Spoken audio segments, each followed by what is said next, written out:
नमस्कार, खबर दमदार में आप सभी का बहुत स्वागत है और मैं हूं आपके साथ अमनदीप। नमस्कार, मैं हूं आपके साथ अमित गर्ग शुक्ला। शुरुआत करते हैं बड़ी खबर के साथ। लखनऊ में यूपी कैबिनेट की अहम बैठक जारी है। कैबिनेट की बैठक में 25 से ज्यादा प्रस्तावों को मंजूरी मिलेगी। कैबिनेट बैठक में गन्ने का राज्य परामर्शी मूल्य भी घोषित किया जा सकता है। तो नई सीरा नीति का भी ऐलान हो सकता है। यमुना एक्सप्रेस वे अथॉरिटी के तहत में जमीनों की दरों में भी बदलाव संबंधी प्रस्ताव को मंजूरी मिल सकती है। हस्तिनापुर सेंचुरी बनाने के वन विभाग के प्रस्ताव को भी मंजूरी मिल सकती है और योगी कैबिनेट में आईटी, लोक निर्माण, माध्यमिक शिक्षा समेत कई विभागों के प्रस्तावों पर चर्चा हो सकती है। तो वहीं कैबिनेट बैठक के बाद में मंत्री परिषद और साथ ही फिर मंत्रिमंडल की मीटिंग भी होनी है। तो बीते 2 घंटे से बैठक चल रही है। अलग अलग बिंदुओं पर चर्चा की जा रही है। कई प्रस्ताव आज की इस बैठक में पास हो सकते हैं। फिलहाल इस वक्त मुख्यमंत्री योगी आदित्यनाथ की अध्यक्षता में बैठक चल रही है। निकाय चुनाव, आगामी लोकसभा चुनाव को लेकर मंत्रिपरिषद की भी बैठक होनी है। उससे पहले यूपी कैबिनेट की बैठक बहुत अहम हो जाती है, जहां पर अलग अलग मुद्दों पर कैबिनेट के साथ मुख्यमंत्री योगी आदित्यनाथ इस वक्त चर्चा कर रहे हैं। और 2024 को लेकर भी बीजेपी काफी ज्यादा एक्टिव मोड में नजर आ रही है, क्योंकि यूपी में 80 सीटें हैं। ऐसे में तैयारियां लगभग जोरों पर हैं। संगठन के कार्यक्रम क्या होंगे, इसको लेकर भी चर्चा की जानी है और साथ ही कार्यक्रम को बढ़ाने पर भी जोर दिया जाएगा। तो सीएम आवास पर कैबिनेट की बैठक हो रही है। कई महत्वपूर्ण प्रस्ताव जिस पर मोहर लगेगी और साथ ही कई ऐसे बिंदु जिस पर चर्चा की जानी है। तो बैठक बेहद खास मानी जा रही है। इसके बाद में मंत्रिपरिषद की भी बैठक होनी है। उससे पहले ये बैठक काफ़ी ज़्यादा अहम है और कई बड़े फैसले इस बैठक में लिए जा सकते हैं। और इसके अलावा 2024 को लेकर केंद्र से लेकर यूपी बीजेपी तमाम तैयारियों पर जोर देती हुई नजर आ रही है और आईटी, पीडब्ल्यूडी, शिक्षा समेत कई ऐसे प्रस्ताव होंगे जिनको हरी झंडी दिखाई जाएगी। नए गन्ना मूल्य भी निर्धारित होगा। हस्तिनापुर सेंचुरी को भी मंजूरी मिल सकती है।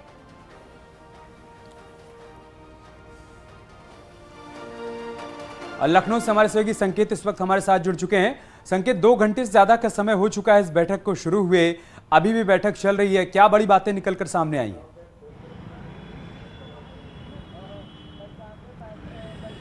देखिए, अभी कैबिनेट की बैठक चल रही है और ये कैबिनेट की बैठक अहम इसलिए है कि आज कई अहम प्रस्तावों पर चर्चा की जा रही है। 25 ऐसे प्रस्ताव हैं जो कि कैबिनेट की बैठक में रखे गए हैं। उसमें जो गन्ना किसानों से जुड़ा हुआ मुद्दा है, गन्ना का राज्य परामर्शी जो मूल्य है उस पर मंथन किया जा रहा है। इसी तरह से जो नई सीरा नीति है उस पर भी मंथन किया जा रहा है, बातचीत हो रही है कैबिनेट की बैठक में। वहीं दूसरी तरफ जो हस्तिनापुर सेंचुरी है, ये वन विभाग से जुड़ा प्रस्ताव है। मुख्यमंत्री योगी आदित्यनाथ के निर्देश पर वन विभाग ने प्रस्ताव तैयार किया था और उसको भी आज कैबिनेट की बैठक में रखा गया है। तो ऐसे में जो 25 अहम प्रस्ताव हैं वो इस कैबिनेट की बैठक में रखे गए हैं। आप देख सकते हैं ये कैबिनेट की बैठक अभी अंदर चल रही है। तमाम जो मंत्री हैं वो सीएम आवास में मौजूद हैं और तमाम अफसर सीएम आवास में मौजूद हैं। 1.5 घंटे से ज़्यादा का समय हो गया है। कैबिनेट बैठक अभी भी जारी है। तमाम जो योगी कैबिनेट के मंत्री हैं वो मौजूद हैं, तमाम जो अफसर हैं वो मौजूद हैं। अफसरों के आने का सिलसिला आप देख सकते हैं अभी भी जारी है। डीजीपी हैं, डीजीपी भी पहुंच रहे हैं। ठीक है संकेत, आप नजर बनाए रखिएगा, अपडेट आपसे लेते रहेंगे और सीधा रुख कर लेते हैं दिल्ली का, जहां प्रधानमंत्री नरेंद्र मोदी क्या कुछ कह रहे हैं वो आपको सुनवाते हैं। और प्राथमिकताओं को लेकर आप जैसे युवा जिस प्रकार से रुचि ले रहे हैं, ये देखकर सचमुच में बहुत गर्व होता है। साथियों, जिस देश के युवा इतने उत्साह और जोश से भरे हुए हो, उस देश की प्राथमिकता सदैव युवा ही होंगे। आज का भारत भी अपने सभी युवा साथियों के लिए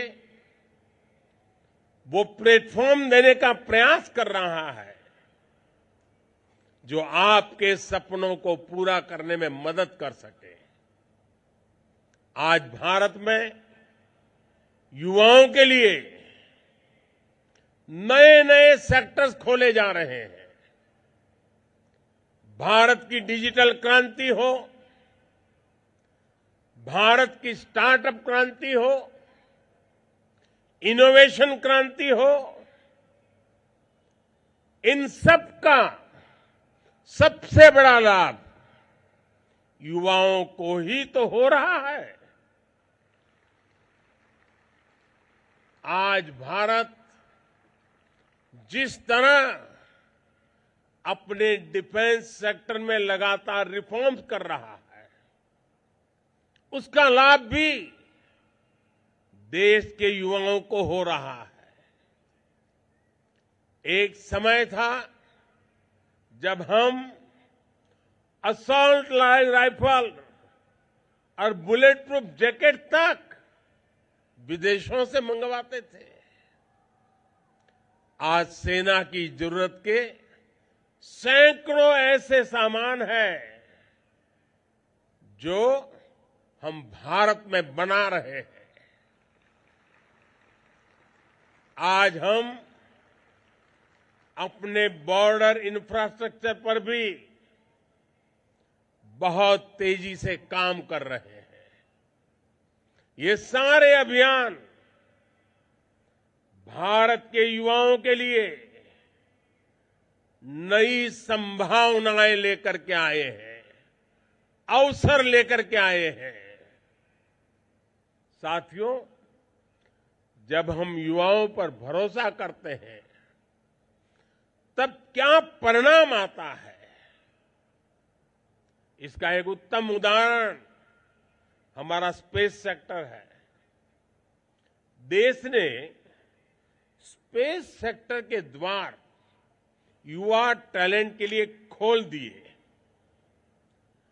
और देखते ही देखते पहला प्राइवेट सैटेलाइट लॉन्च किया गया। इसी प्रकार एनिमेशन और गेमिंग सेक्टर प्रतिभाशाली युवाओं के लिए अवसरों का विस्तार लेकर आया है।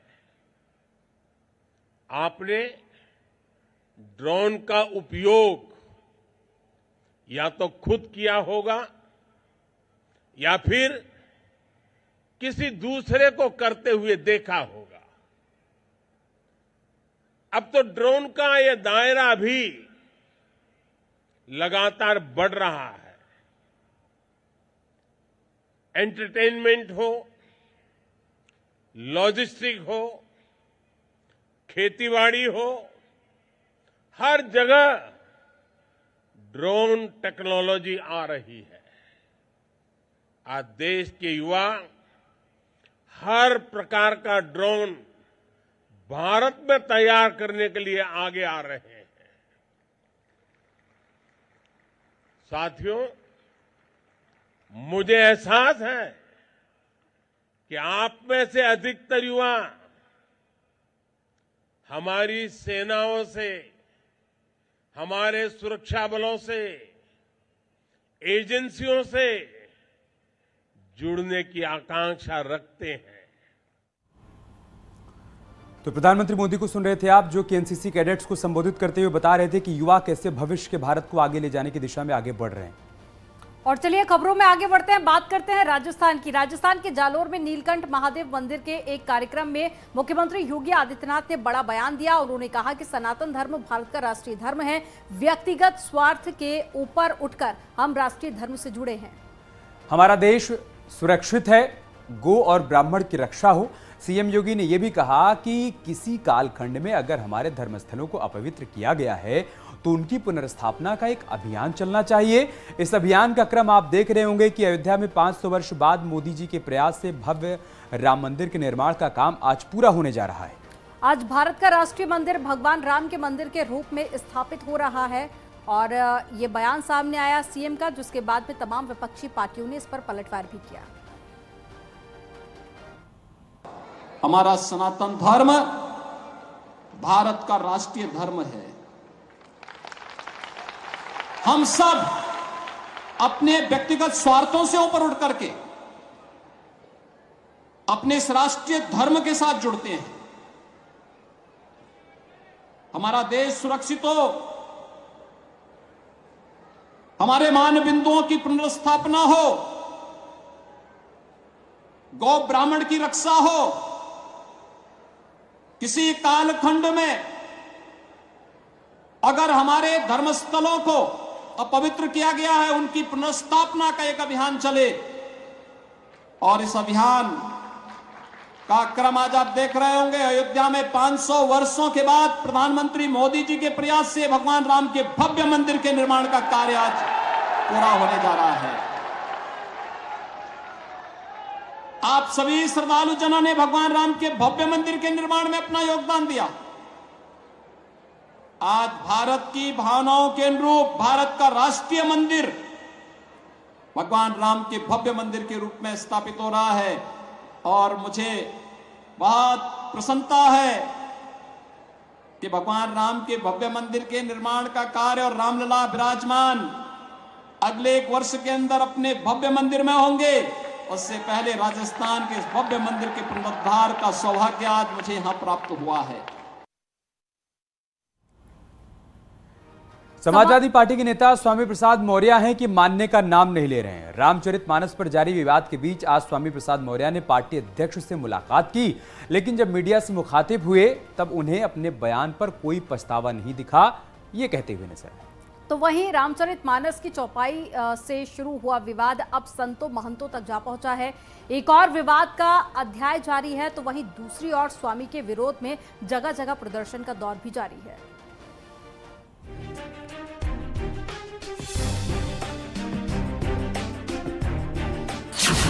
चौपाई पर विवाद का चैप्टर जारी।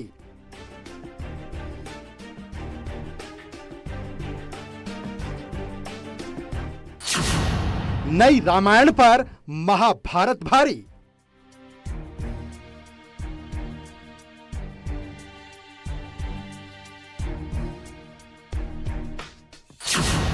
संतों महंतों पर फिर विवादित बयान।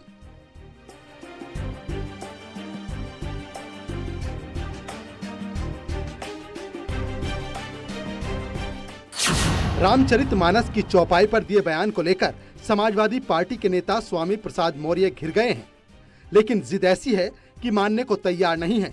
इस विवाद के बीच एसपी नेता स्वामी प्रसाद मौर्य ने पार्टी मुखिया अखिलेश यादव से मुलाकात भी की। रामचरितमानस पर दी गई टिप्पणी को लेकर स्वामी प्रसाद मौर्य कुछ भी बोलने से बचते नजर आए और मुंह खोला तो कहा कि सही मौका आएगा तो राष्ट्रीय अध्यक्ष भी अपना पक्ष रखेंगे। हमारी पार्टी के राष्ट्रीय अध्यक्ष उचित अवसर पर वो अपनी बात पूरी तरीके से रखेंगे और इस समय स्वाभाविक रूप से सभी मुद्दों पर बात हुई है। और अब हमारी रणनीति का दूसरा पहलू इस देश के दलितों पिछड़ों के आरक्षण को सुनिश्चित कराना, उनको वापस दिलाना, संवैधानिक अधिकार की रक्षा करना रहेगा। विवादित बयान को लेकर सपा अध्यक्ष अखिलेश यादव की चुप्पी पर भी सवाल उठ रहे हैं। लखनऊ में एक कार्यक्रम में पहुंचे अखिलेश यादव से जब हमने बात करने की कोशिश की तो उन्होंने इस मुद्दे पर तो नहीं बोला, लेकिन स्वामी प्रसाद से मुलाकात पर कहा कि उन्होंने जातिगत जनगणना पर आवाज बुलंद करने की बात कही है। स्वामी प्रसाद मौर्य जी को मैंने कहा है कि जाति जनगणना के आंदोलन में आगे बढ़ें। स्वामी प्रसाद को जवाब देने के लिए ओम प्रकाश राजभर ने मोर्चा खोला और कहा कि जब ये सत्ता में रहते हैं तो पिछड़ों के हक के लिए नहीं लड़ते। आज इनका कोई नाम लेने वाला नहीं है, इसीलिए ऐसे बयान दे रहे हैं। देखिए, जब ये सत्ता में रहते हैं ना तब ये नहीं अड़ते हैं, तब पिछड़ों के हक के लिए नहीं लड़ते हैं। तब मायावती के पास 4 बार मिनिस्टर थे, 4 बार की सरकार में, तब इनको न पिछड़ा याद आया, न दलित याद आया, न रामायण याद आया, न साधु संत याद आए। तब इनको खाली बस सत्ता का मलाई याद आया। फिर बहुजन समाज पार्टी की सत्ता जाते देख तब इन्होंने रामम शरणम गच्छामि, राम की शरण में चले गए और वहां जाकर के रामायण पर माला फूल चढ़ा करके काम शुरू किए। बेटी को सांसद बना लिया, अपना मंत्री बन गए। 5 साल लगातार थे, तब ये बातें क्यों नहीं याद आती हैं? उधर स्वामी प्रसाद अपनी आदतों से बाज नहीं आ रहे। कभी जुबान से तो कभी ट्वीट के जरिए संतों महंतों और धर्माचार्यों पर सवाल खड़े करते नजर आ रहे हैं। स्वामी प्रसाद ने एक नया ट्वीट करते हुए लिखा कि देश की महिलाओं, आदिवासियों, दलितों और पिछड़ों के सम्मान की बात क्या कर दी, मानो भूचाल आ गया। एक एक करके संतों, महंतों, धर्माचार्यों का असली चेहरा बाहर आने लगा। सिर, नाक, कान काटने पर उतर आए। कहावत सही है कि मुंह में राम, बगल में छुरी। धर्म की चादर में छिपे भेड़ियों से बनाओ दूरी। स्वामी प्रसाद मौर्य के इस विवादित ट्वीट पर अयोध्या के संतों में काफी नाराजगी है। हनुमानगढ़ी के महंत राजू दास ने कहा कि सनातन के बारे में बोल रहे हैं, इस वजह से बच गए। इस्लाम के बारे में बोला होता तो सिर तन से जुदा हो गया होता। उधर तपस्वी छावनी के पीठाधीश्वर जगत गुरु परमहंस आचार्य ने कहा कि एसपी और मौर्य की बुद्धि भ्रष्ट है। स्वामी प्रसाद मौर्य ने जिस प्रकार से रामायण के बारे में ऐसी टिप्पणी किया, ये निंदनीय है, दुर्भाग्य है। लेकिन अभी जो उनका ट्वीट आया है, ट्वीट में उन्होंने साधु संतों को जल्लाद और आतंकवादी तक कह दिया। अरे महोदय, आप सनातन के बारे में बोले इसलिए आप बच गए हैं, नहीं तो इस्लाम के बारे में अभी कुछ दिन पहले नारा लग रहा था, गुस्ताखी, माफी, यही सजा, सरतन से जुदा, सरतन से जुदा। आप देखा नुपुर शर्मा के मामले में कई लोगों के गले कट गए।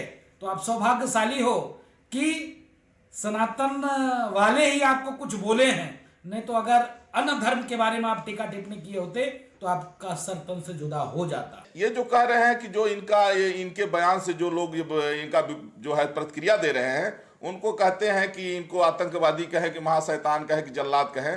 और मैं भी जो है तो इनाम घोषित करता हूं कि जो स्वामी प्रसाद मौर्य का सर कलम करेगा उसको 500 रुपया की इनाम दूंगा। अयोध्या ही नहीं, मथुरा के संतों और आम लोगों में भी स्वामी प्रसाद मौर्य के बयानों से काफी आक्रोश है। गुस्साए लोगों ने स्वामी प्रसाद मौर्य के खिलाफ गोवर्धन चौराहे पर नारेबाजी की और पुतला भी फूंका। स्वामी प्रसाद मौर्य ने दोबारा से बयान दिया है और बहुत ही गंदे शब्दों का प्रयोग हिंदू संत धर्माचार्यों के लिए किया है। यह बिल्कुल गलत है।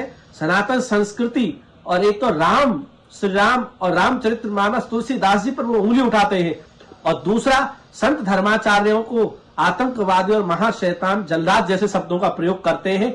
ये ठीक नहीं है। सरकार को तत्काल संज्ञान में लेते हुए ऐसे लोगों के खिलाफ सख्त कार्रवाई करनी चाहिए। बहरहाल रामचरितमानस पर स्वामी प्रसाद की लगातार विवादित बयानबाजी आग में घी का काम कर रही है। संतों के साथ ही अब आम लोगों में भी नाराजगी देखने को मिल रही है। खैर, स्वामी प्रसाद की कपोल कल्पना से समाजवादी पार्टी को कितना फायदा होगा, ये तो वक्त ही तय करेगा। Bureau report, news 18।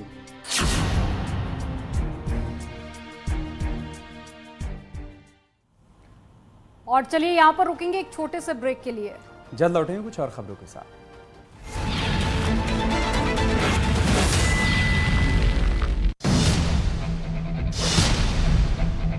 आप देख रहे हैं